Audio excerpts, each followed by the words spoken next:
qayerdadir ustupать qilishni o'rganishimiz kerak.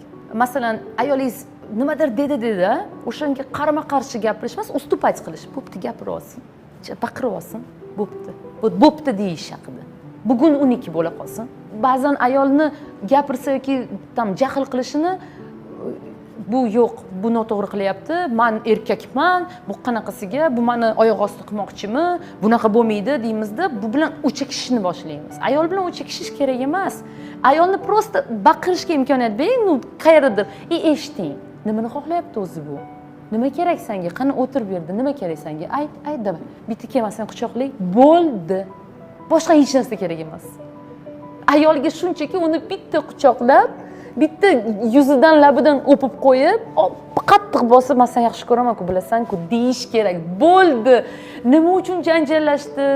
Nima dedi? Nimani xohlagan edi? Hozir o'zi nima uchun o'zi janjal paydo bo'ldi, esidan chiqadi. Bo'ldi. Olov suvga